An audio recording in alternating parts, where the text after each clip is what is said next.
¿Cuál y tonal, amigos? Bueno, ya estamos ahora en el tema de las pruebas diagnósticas.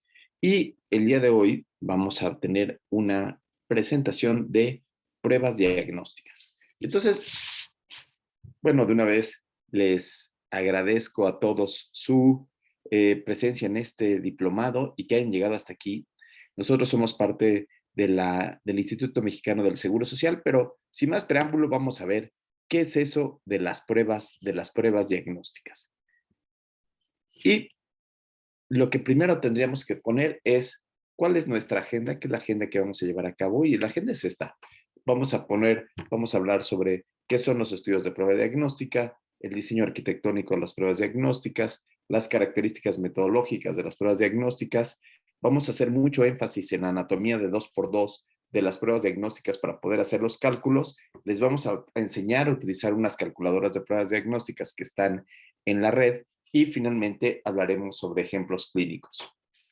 Entonces, la primera reflexión que me gustaría que ustedes hicieran es, qué son estas pruebas diagnósticas?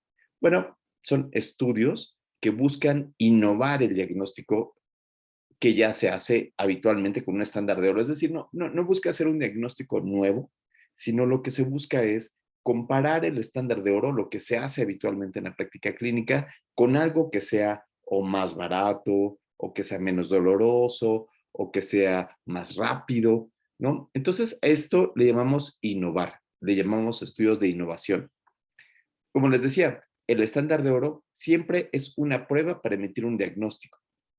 Y en muchas ocasiones el estándar de oro es doloroso. Puede ser, por ejemplo, una biopsia, puede ser ya la necropsia, encontrar el cuerpo del paciente y hacer disecciones y poder tomar cultivos y poder tener mayor conocimiento. Entonces, el estándar de oro en muchas ocasiones es doloroso o por lo menos es agresivo. Bueno, también podríamos decir que la medicina ha cambiado muchísimo y la medicina hace que hoy en día ya tengamos estándares de referencia tan buenos, tan buenos como las pruebas diagnósticas, como el estándar de oro. Por ejemplo, para un tumor, para un astrocitoma, podríamos tomar una resonancia magnética nuclear y no necesitamos una biopsia del tumor. La tomografía también nos ayuda a decir si tiene el paciente sinusitis, sin necesidad de meter un tubo, o los ultrasonidos nos ayudan a ver si el paciente tiene cardiopatía sin necesidad de hacer alguna otra cosa más. Entonces, vean ustedes cómo lo que hacemos es contrastar lo que se hace habitualmente y lo que sabemos que funciona contra contra la prueba innovadora que estemos pensando. Entonces, como resumen, podríamos decir que este estudio de prueba diagnóstica contrasta la prueba innovadora, la nueva prueba, contra un estándar diagnóstico universalmente aceptado y, bueno, pues la prueba debe de ser reproducible, debe de tener una buena reproducibilidad entre los mismos médicos y entre otros médicos, como para poder decir que estas pruebas son útiles en la práctica habitual, ¿no? Pero, ¿para qué nos sirve hacer diagnóstico? Bueno, creo yo que es la puerta de entrada a la medicina. Cuando estamos enfrente de un paciente, nosotros tendríamos que tener esta prueba diagnóstica donde nosotros nos ayuda a decidir qué vamos a hacer con este paciente. ¿Le vamos a dar antibiótico? ¿No le vamos a dar antibiótico? ¿Qué le vamos a decir a la mamá? ¿Qué va a pasar si le tengo que hacer otros estudios más caros o me tengo que quedar ahí y tranquilizar a la madre, ¿no? Entonces, ay, bueno, yo les hablo de mamás porque yo trabajo con ellas todos los días, soy pediatra, entonces perdonen mi sesgo, pero o qué decirle al paciente o qué decirle a alguna otra circunstancia. Entonces, también podemos emitir pronóstico de los pacientes. Ejemplo, si nosotros hiciéramos un ejemplo de prueba diagnóstica para prueba rápida para pacientes con COVID-19, le ayudaría a tomar decisiones, ayudaría, bueno, aquí no ayudaría a tratamientos nuevos, ¿no? Porque no hay tratamiento habitual para el COVID-19, pero sí evitaría hacer estudios más caros si la prueba rápida tuviera una sensibilidad muy alta. Nos ayudaría a tener estudios, a decirle, usted tiene COVID-19, tiene que quedarse en su casa, tiene que estar viendo la oxigenación y quede usted tranquilo. En general, Omicron tiene un pronóstico en donde la mayoría les va muy bien. Entonces, usted tiene que quedarse en su casa viendo si tiene dificultad respiratoria o si mantiene fiebre o si tiene alguna otra cosa. Es entonces cuando nosotros lo que decimos es que esta prueba diagnóstica ayuda muchísimo al tratamiento de nuestros pacientes. Fue por esa razón que dentro de la serie de estudios que hicimos hace muchísimo tiempo, cuando éramos muy jóvenes, en el 2013, la primera parte era encontrar qué era esta de los diseños de investigación, mostrarlos cuál es el diseño arquitectónico de los estudios de prueba diagnóstica. Y aquí vale la pena tomarse un trago de café.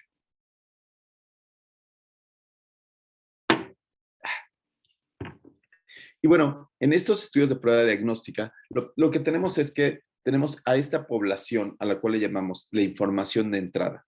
En esta población de información de entrada, lo que nosotros mencionamos es que los pacientes con sospecha de que tienen una enfermedad. En este caso, son pacientes que tienen isquemia cerebral transitoria, que es el ejemplo, es decir, que tienen, no sabemos si tienen un EBC hemorrágico, no sabemos si tienen un EBC, un EBC trombótico. Lo que sabemos es que llega el paciente con isquemia cerebral transitoria, que tuvo un síncope o que tuvo algún problema y tenemos esta sospecha. ¿Cuál sería el procedimiento que haríamos? Bueno, primero el innovador que estamos suponiendo es, ¿qué tal si hacemos un ultrasonido de carótidas? ¿No? ¿Por qué el ultrasonido de carótidas? Bueno, pues sabes qué, porque el estándar de oro sería hacer una arteriografía de carótidas, la cual es muy difícil de hacer en urgencias, y entonces ese es el estándar de oro. Lo queremos comparar, queremos innovar, hacer innovaciones en nuestra práctica clínica habitual. Y nuestra información de salida en este caso es la sensibilidad, la especificidad, los valores predictivos positivos, los valores predictivos negativos y lo que nos haría ayudar a nuestra mente a tomar a tomar una decisión clínica. Entonces, los pasos metodológicos para esto es que los pacientes que vayamos a incluir tienen que tener todo el espectro de la enfermedad. Y el espectro de la enfermedad, en español básico, quiere decir que debo de tener pacientes que son altamente sospechosos y pacientes que probablemente no tengan la enfermedad, pacientes que van a funcionar, dijeran por ahí, como controles, es decir, tenemos que tener desde el espectro más alto hasta el espectro más bajo de la enfermedad. Después, debemos de hacer el innovador y el estándar al mismo tiempo. Bueno, al mismo tiempo, entre comillas, porque digamos que hoy le hago la ultrasonografía de carótidas y programo en la siguiente semana a que le hagan la arteriografía al paciente para poder terminar de hacer el estudio.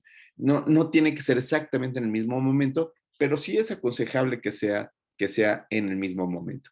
Y después lo que decíamos, que para evaluar el desempeño de una prueba diagnóstica tengo que evaluar sensibilidad, especificidad, valores predictivos positivos, valores predictivos negativos, razones de verosimilitud. Y ya que tengo todo esto se traduce a una tabla de 2 por 2, porque lo que vamos a hacer es estadística bayesiana.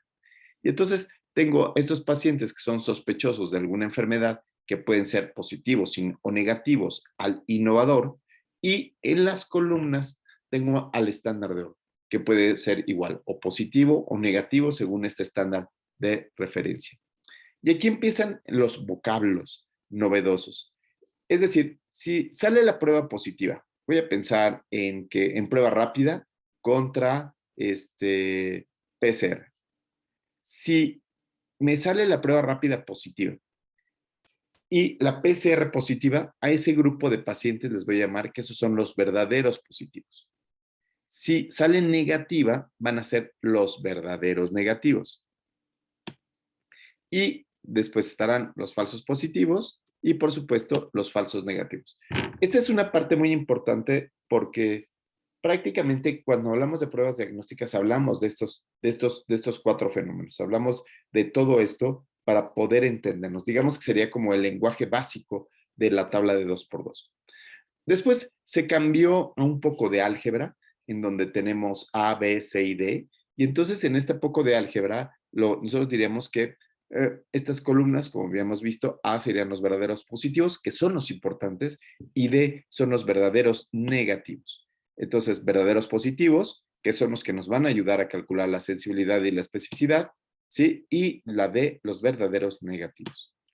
Los demás, bueno, pues ya tenemos falsos positivos y falsos negativos. Con esto queda la anatomía de la tabla de 2x2. Y en esta anatomía de la tabla de 2x2, permítanme señalar un poco. Aquí tengo la pluma. Lo que tendríamos es que el cálculo de sensibilidad y especificidad empieza desde aquí, desde los verdaderos positivos, y pondera la suma de estos dos. Es decir, sería 13 entre 22. Y entonces aquí nos daría nuestro primer valor, que sería la sensibilidad. Lo que yo les quiero decir es cómo este valor de los verdaderos positivos es quizás el más importante. Ahora, pensemos en el otro dato, el dato complementario. Igual que una moneda, puede ser que caiga sol o puede ser que caiga águila. Entonces, lo complementario de una prueba rápida sería, puede ser que salga positivo o puede ser que salga negativo antes de hacer la prueba al paciente. Yo le tengo que decir antes de hacerle la prueba cuál es el desempeño de esta prueba. Y eso lo hago de esta manera. La sensibilidad entonces sería 185, que es el verdadero negativo, ¿no? Aquí está, aquí, que sería la D, entre la suma de estos dos datos, ¿no? Entre la suma de estos dos datos, eso es lo que sería la especificidad. Entonces, en esta prueba, tenemos una prueba que es muy poco sensible, y digo poco sensible porque la sensibilidad mínima que tiene una moneda es de un 50%. Si yo quisiera hacer diagnóstico con una moneda, llegar a los pacientes y quisiera saber si tienen diabetes, y dijera, bueno, a ver, señor, no le voy a hacer pruebas porque no tengo glucosa, y entonces lo voy a hacer con una moneda. Ahí tendría una posibilidad de atinarle de un 50%. En este caso, que estamos viendo rigidez de nuca, si yo tuviera esta prueba para hacer diagnóstico de EBC, porque no tengo tomografía computada, solamente tendría una sensibilidad del 59%. Pero si no tiene rigidez de nuca, entonces le diría a este paciente, podemos hacer otra cosa, podemos esperar, no necesitamos urgenciar la tomografía porque hay una gran posibilidad de que este paciente no tenga. Tiene una probabilidad de un 94%. Ahora, ese es el primer escenario. Ahora, el segundo escenario que yo quiero verles es qué pasa ya que tengo el resultado. Una cosa es qué pasa cuando le voy a pedir la prueba al paciente, y otra muy distinta cuando regresa el paciente a mi consultorio o regresa el interno o regresa el resultado a mis manos y le digo al paciente cómo está. A eso le llamamos valores predictivos positivos. Y es lo mismo que la sensibilidad, pero solamente evalúa aquellos que salieron positivos. Y ven ustedes que la fórmula es exactamente igual, que sería A entre A más B. Aquí A entre A más B resulta que si sale positiva la rigidez de nuca, yo no podría decir así, a pie puntillas que este paciente tenga EBC. Podría decir que tiene otras enfermedades, podría decir que tiene meningitis, tendría que buscar por otras partes, pero no podría estar seguro porque apenas está un poquito por arriba de un volado. Sin embargo, si le hago la prueba de rigidez de nuca y sale negativa, que serían los valores predictivos negativos, que sería aquí, valores predictivos negativos, entonces yo sí podría utilizar estos datos. ¿Por qué? Porque los valores predictivos negativos que están aquí, que es D entre C más D, me dicen que este paciente, que los que no tienen rigidez de nuca, no tienen EBC hemorrágico. Entonces puedo estar muy tranquilo, puedo no llamar a todo el mundo, porque el 95% de los pacientes, solamente 5 de cada 100 van a tener esta alteración. Entonces, vean ustedes cómo los cálculos son bastante sencillos, ¿no? Entonces, voy a hacer un resumen de esto que acaba de decir, y entonces tenemos aquí a 13 pacientes que salieron positivos al modelo de rigidez de nuca, 185 que son nuestros valores importantes, 10 de los pacientes fueron positivos, es decir, la mitad de los pacientes fueron positivos y solamente 9 de los negativos. Ven ustedes cómo yo había dicho 5 de cada 100, pero en esta ocasión puedo decir 9 de 185, que es exactamente lo mismo. Y lo único que tenemos que hacer es sumar los datos con las filas y con las columnas y hacer los cálculos como habíamos mencionado. Ahora, ya tengo, empiezan las complicaciones, porque ya tengo que es sensible, pero es específico. Entonces, qué difícil. Bueno, para estas dificultades se han hecho algo que se llaman razones de verosimilitud. La razón de verosimilitud me permite ponderar la sensibilidad con la especificidad para poder tomar decisiones en la práctica clínica. ¿Qué tan bueno es el desempeño de esta prueba? Y entonces, cuando quiero conocer el desempeño de una prueba, calculo las razones de verosimilitud utilizando estas tablas de 2x2. En este caso, lo que hicimos fue buscar los niveles cuantitativos de la creatinina fosfocinasa y buscar cuál era el daño metabólico que tenían los pacientes. Como son variables cuantitativas, lo que hay que hacer son modelos de tablas de 2x2, como las que vimos, A, B, C y D, en cada uno de los puntos. A esto le llamamos una curva ROC. La curva ROC lo que hace es que pondera la sensibilidad entre 1 menos especificidad. Es decir, las razones de verosimilitud positiva es la ponderación de la sensibilidad entre 1 menos especificidad. Entonces, bueno, ¿por qué? ¿Y por qué es esto? Bueno, porque algunos resultados, sobre todo los de los valores predictivos positivos y negativos, pueden depender de la enfermedad, de la prevalencia de la enfermedad. Y yo no podría adaptar esos datos a mi práctica clínica habitual. Este es un ejemplo. El ejemplo es exactamente la misma prueba que tuvimos y si nosotros estuviéramos en un hospital, digamos, de segundo nivel de atención, en donde la sensibilidad fuera de un 11%, nosotros, y si utilizáramos esta prueba, nosotros veríamos que me sube de un 10 a un 50%. Es decir, esta prueba no me serviría en un hospital de segundo nivel porque sería como hacer un volado, ¿no? Estaría como estar en un volado. Bueno, sí me serviría porque en ese caso, la mayor parte de los pacientes van a llegar con una isquemia transitoria aguda. Si sale negativa, entonces va a mejorar mi certeza de que no tiene nada, que sería la verde, la razón de verosimilitud negativa. Pasa de un 10%, que es lo habitual, a un 5%, como habíamos dicho. Solo 5 de cada 100 son los que tienen una alteración. Pero vean qué pasa si utilizamos esta misma prueba en un centro médico nacional, en donde, en donde ya llegan los pacientes, digamos que seleccionados, donde ya los vieron varios médicos, y le hago la misma prueba. Le hago esta prueba y vean lo que sucede. Lo que sucede en esta prueba es que los pacientes voy a tener una certeza diagnóstica con la misma razón de verosimilitud, es decir, aquí está la razón de verosimilitud de 10 y aquí está esta razón de verosimilitud de 10, pero en el escenario de una alta prevalencia como es de un 60%, esta prueba me da el diagnóstico adecuado de manera correcta en la sala de urgencias. Con la misma sensibilidad y con la misma prevalencia, los escenarios se vuelven completamente distintos. Para yo poder utilizar la información que viene en los artículos, yo lo que necesito tener es esta razón de verosimilitud que obtengo con la ecuación de sensibilidad entre especificidad y buscar cuál es mi probabilidad preprueba. ¿Cuál es la probabilidad de que mi paciente en otros artículos tengan esta enfermedad? Y entonces ven ustedes cuáles son los beneficios de esta circunstancia. Ahora, no se preocupen, porque hay calculadoras de prueba diagnóstica. Déjenme enseñarles cuáles son las calculadoras de prueba diagnóstica que yo utilizo. La calculadora de prueba diagnóstica que yo utilizo es esta de aquí. No, este es el Zoom. Entonces, la calculadora de prueba diagnóstica viene, lo único que tienen que hacer es buscar en Google.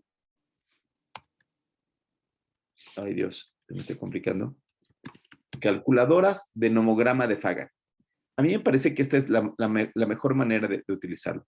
Y entonces aquí hay una que es la que a mí me encanta, que es la de Alan Schwartz, que está aquí, y le pongo calculadora del nomograma. Y vean ustedes que aquí puedo yo meter los datos, digamos que voy a inventar unos datos nada más para que vean cómo funciona. Y entonces voy a inventar unos datos de una prueba que nos sirve, digamos que el de una moneda. Una moneda tendría un 50% de probabilidad de atinarle. Y entonces, con esta calculadora, ay, ¿qué hice? Perdonen ustedes, otra vez. Con esta calculadora, yo le pongo aquí computadora y lo que me hace es que me calcula la sensibilidad, la especificidad, los valores, el likelihood radio, que en español son razones de verosimilitud, me ayuda a entender qué es lo que está pasando con esta población y me marca la prevalencia de la enfermedad en un 50%, como vimos, y nos enseña que cuando no hay ninguna asociación, la razón de verosimilitud es de 1. Y entonces, obviamente que la posibilidad postprueba es exactamente igual a la con la que empecé. Una cuestión distinta sería si esta prueba es capaz de detectar un poquito más. Digamos que de estos 100 pacientes, este detecta 75 y aquí 25. Claro, aquí estoy poniendo yo que es una prueba que es sensible, un poquito más sensible, vean ustedes, tiene una sensibilidad del 75% porque es una proporción nada más, y entonces es muy buena porque con esta prevalencia de la enfermedad de un 50% y un 50%, me permite mejorar mi diagnóstico un poquito. Pero ¿qué pasaría si esta prueba, además de que fuera sensible, fuera específica? Bueno, pues aquí sería 75-25 y me permitiría ver cómo va mejorando la capacidad predictora de la prueba de forma muy, muy, muy tranquila. Además de todo, yo puedo cambiar la prevalencia de la enfermedad y entonces poner una prevalencia, por ejemplo, ya que ya no sea del 50%, sino fuera del 25%, y hacer los cálculos cambiando esta prevalencia como tal. ¿Vieron? Ay, no salió, pero a ver si sale con este. Bueno, por lo regular sí sale. Aquí está 25 y se le pone computar de este lado. Entonces, aquí está. Ay, Dios, le cambié demasiadas cosas, ¿verdad? Ay, perdonen. Ahí está. 0.25. Entonces, esto lo que hace es que nos va cambiando poco a poco los escenarios. Ahora lo pone a 0.25 para ver qué pasaría en distintos escenarios como tal. ¿Ok? Y entonces, vean ustedes cómo tenemos a la mano algunos instrumentos que nos permiten, algunos instrumentos que nos permiten evaluar las pruebas diagnósticas. Aquí tengo una pequeña problema, pero ya estoy aquí. Perfecto. Y entonces yo les invito a que se metan a esta página de internet y puedan hacer sus cálculos para su tarea. Voy a ponerles algunos ejemplos clínicos para que vean cómo podrían hacer ustedes la tarea de esta semana. La tarea de esta semana es utilizar el diseño arquitectónico, como pueden ver aquí, buscar cuál es la palabra pico, buscar un nuevo innovador y un estándar de oro y saber cuál es la sensibilidad. Eso lo van a hacer en diapositivas. Yo, por ejemplo, aquí pongo uno. Es un caso habitual porque yo soy pediatra. Entonces, como pediatra, muchas veces uno sospecha de una cardiopatía y porque escucha un soplo. Y entonces, la pregunta sería, ¿le tomo una placa de tórax, que sería el innovador, o lo mando a hacer ecocardiografía directamente para ver si tiene algo malo el paciente, a ver si tiene una cardiopatía como tal? Y lo que quiero saber es cuál es la sensibilidad que tienen las pruebas de rayos X para poder evaluar una cardiopatía. ¿Por qué?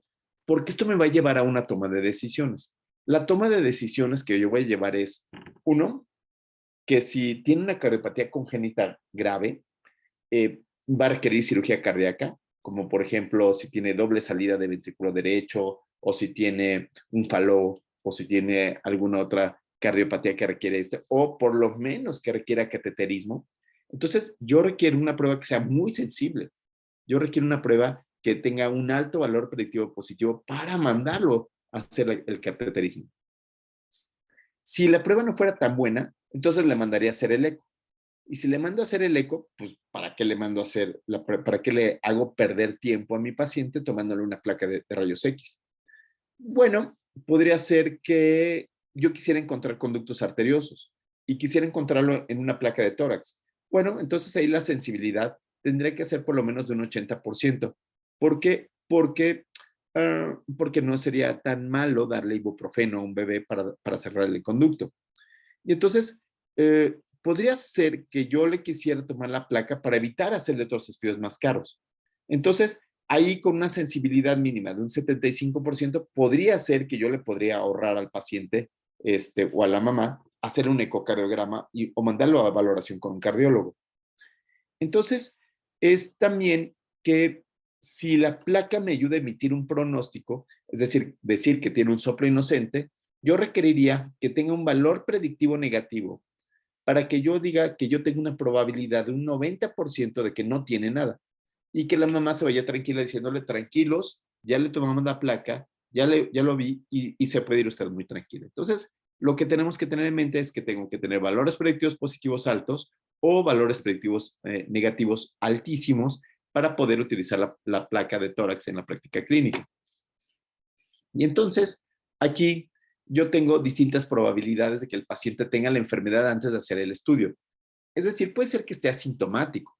Si está asintomático el paciente, entonces la probabilidad de que tenga una enfermedad es muy baja, ¿no? Entonces, vean ustedes que en el nomograma de Fagan, la probabilidad preprueba es la primera columna, esta que estamos señalando aquí, justo aquí. Y después, y después, y después,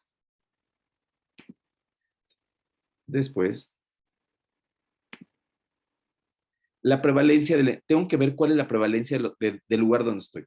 Si yo estoy en un consultorio, la prevalencia de las cardiopatías es muy baja. Por ejemplo, si yo estoy en un consultorio, tengo que buscar los informes del INEGI y encontrar que la tasa de mortalidad por cardiopatía, ¿no? Por cardiopatía congénita, es de 4.4, y digamos que estuviéramos en Puebla o en Querétaro, 4.4 por cada 100,000 habitantes, es decir, estaría en menos de un 1. Entonces requeriría un valor, un valor de verosimilitud muy alto, como por ejemplo de un 200, para que yo pueda utilizar estas pruebas de tamizaje en este escenario. Entonces, aquí yo estoy jugando, ahí le puse 0.5, pero en realidad sería 0.005. Es decir, a veces los estudios de tamizaje son estudios que tienen que tener una alta sensibilidad y alta especificidad. La sintomatología. Claro, si ya tengo un paciente que tiene dificultad para respirar, tiene un soplo muy aparente, tiene cianosis, entonces puede ser que la sintomatología incremente, pero si solamente tiene un soplo, la sintomatología sería muy bajita, sería mayor que la población normal, pero de todas maneras muy baja. Cuando los sintomáticos que ya tienen sintomatología de cianosis y dificultad para respirar, se incrementaría esta probabilidad. Y entonces, el nomograma de Fagan nos ayudaría a poder tomar estas decisiones. Muy bien. Y entonces, como hago la pregunta pico, aquí pongo el diagnóstico de cardiopatía. Déjenme subir esta parte aquí. ¿Sí? Meto newborn, lo mezclo con la palabra and, la palabra rayos X y ecocardiografía y sensibilidad. Y vean lo que sale. Salen estos dos artículos que vamos a ver a continuación. Este es la radiografía de tórax en la evaluación de un neonato que sospecho que tiene cardiopatía congénita. Y entonces, en este sería así: sospecha de cardiopatía congénita, rayos X de tórax, ecocardiografía y sensibilidad de especificidad. La tabla 1 nos muestra las características de la población. Lo más importante de la tabla 1 es que nos va a dar la sensibilidad o la prevalencia a priori. En este caso, la prevalencia a priori es del 60% de los pacientes tenían una cardiopatía congénita a priori. Es decir, estamos en un escenario de muy alta probabilidad. Con un 60%, una moneda nos ayudaría a elevar nuestra sensibilidad a un un 30% extra, o sea, 50% más, a un 90%. Entonces, veamos qué pasa con nuestra placa de tórax. Esta placa de tórax, para empezar, aquí quiero jugar con su mente. ¿Y qué dirían de esta placa de tórax? ¿Normal o anormal, colegas? ¿Normal o anormal? Bueno, lo que vieron ellos es que era muy difícil hacer las evaluaciones entre los investigadores y lo que encontraron aquí es que esta placa era una placa, una vez que le hicieron el eco, era una placa de un cortocircuito de izquierda a derecha, es decir, esta placa era anormal. Y los 4 observadores que la vieron como una placa normal, para que vean las dificultades. Ahora, con estos resultados, ¿cuál es la probabilidad de que mi paciente tenga enfermedad antes de hacerle el estudio? Según la prevalencia de la enfermedad que vieron en el estudio, un 60% de los pacientes que fueron incorporados aquí ya tenían la probabilidad de tener una cardiopatía. Aquí yo ya no estoy en este escenario de que puede que tenga, sino la mayor parte de la probabilidad es de un 60%.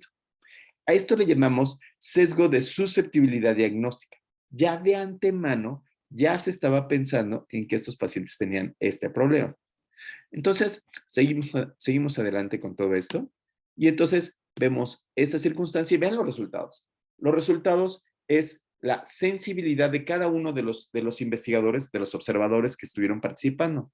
Y entonces había pediatras cardiólogos, neonatólogos, radiólogos. Y entonces, por separado, la sensibilidad y la especificidad era muy baja.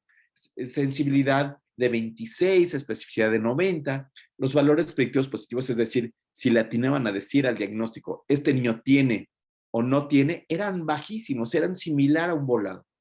Cabe mencionar que solamente de antemano, si hubieran sabido la probabilidad de la población, si hubieran sabido la prevalencia de la población, todos debieron de haber sacado un valor predictivo positivo más de 60, un valor predictivo negativo de más de un 60%, y vean ustedes que fue peor que el azar. Mejora un poco cuando se reúnen todos a ver la placa y dice, oye, ¿tú qué ves? ¿Tú qué piensas? Es decir, A más B más C, mejora un poquito, pero definitivamente en este estudio se demuestra que no es de utilidad. ¿Por qué? Porque, ¿cuál es el resultado? El resultado es que la probabilidad, solamente la probabilidad de que el bebé enfermo, si le toma una placa, es de 78 a 82%, dependiendo quién vea la placa. Es decir, la probabilidad de que sea dado de alta o que no le haga nada sin tratamiento va del 37 al 50%, un volado. ¿Cuánto salió la razón de verosimilitud? La razón de verosimilitud salió de 2.6, recordando que una buena razón de verosimilitud tendría que pasar un 5 para decir que es una prueba que es más o menos útil en estos escenarios. Y entonces, si sale positiva, yo lo que tengo que hacer es establecer la prevalencia de la enfermedad, que en este caso era de un 60%, atravesar una línea por ese 60% y la razón de verosimilitud y decir que voy a mejorar el diagnóstico en un 80%, de un 60 a un 80%. Entonces, con una moneda lo hubiéramos logrado, porque es la mitad de lo que estamos haciendo. Entonces, tomar la placa solamente incrementa la certeza diagnóstica un 20%, lo mismo que haría una moneda. Entonces, ¿qué podría pasar en mi práctica clínica de pediatra general? Yo tendré que establecer que el 1%, si yo escucho un soplo, el 1% va a tener una cardiopatía congénita. Trazo una línea por esa razón de verosimilitud de 2.6 y me incrementaría el diagnóstico de 1 al 2%. Es decir, solamente me incrementaría, si yo hiciera el diagnóstico con una moneda, me incrementaría del 1 al 50%. Entonces, con esto lo que decimos es, si yo tengo un paciente con soplo en la consulta, no le tomen placa de tórax. Lo que hay que hacer es hacer una evaluación, porque la probabilidad es muy baja, y hacer una evaluación de los datos clínicos que tiene el paciente, porque lo más probable es que no tenga nada. Si llega a tener, en los primeros días va a tener datos de dificultad respiratoria y se va a incrementar la circunstancia y tendría que mandar a hacer un eco. Si tengo una sospecha grande, lo que haría sería mandarle a hacer una evaluación de un eco para que la mamá esté tranquila. Otro ejemplo, esta placa, ¿es normal o anormal? Tucu, tucu, tucu. Bueno, ahora tengo este nuevo artículo en donde tengo pacientes con diagnóstico de soplo y estoy viendo un soplo asintomático como el que veíamos. De todas maneras está sesgado porque metieron a muchos pacientes que tenían alteraciones ventriculares, tetralogía de Fallot, alteraciones de ventrículo derecho. Y, bueno, ¿qué fue lo que pasó con este paciente?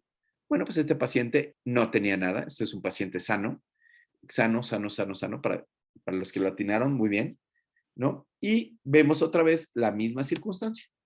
La prevalencia en este artículo es del 30%, tiene menos sesgo de susceptibilidad diagnóstica que el anterior, pero los resultados son similares, tanto para pediatras radiólogos como para pediatras no radiólogos, los resultados son similares. Y entonces la probabilidad de que termine sin enfermedad es de un 80%, la razón de verosimilitud en este caso es de un triste 1.75, con esta fórmula donde la sensibilidad es del 35, la especificidad es de 1 menos 80, de un 20%, y entonces lo que tendría que hacer es establecer la prevalencia de la enfermedad, que habíamos dicho que es de un 30%, lanzar una línea que atraviese la razón de verosimilitud positiva, así, y vería que es mejor utilizar una moneda porque el resultado final o postprueba es de un 50%. Una moneda me daría la probabilidad del azar de un 50%.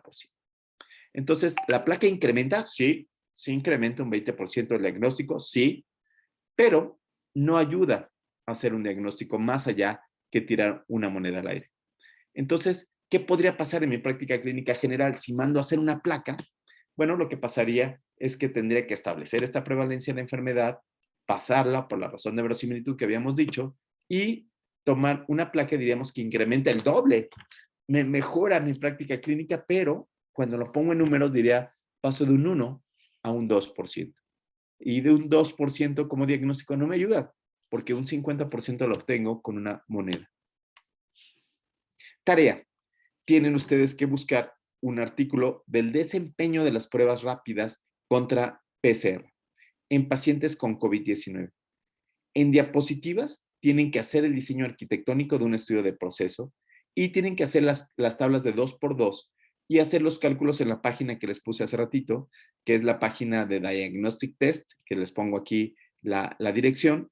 Copian y pegan para hacer una presentación justo como la habíamos visto en este video y no dejen de hacer sus preguntas en los comentarios de aquí abajo y además de todo tienen que hacer una pregunta de investigación que vamos a revisar la próxima semana de prueba diagnóstica y su respectivo diseño arquitectónico. Y ya no me queda más que despedirme diciendo Tlazocamaki Miyak, muchas gracias y nos vemos el jueves. Hasta luego.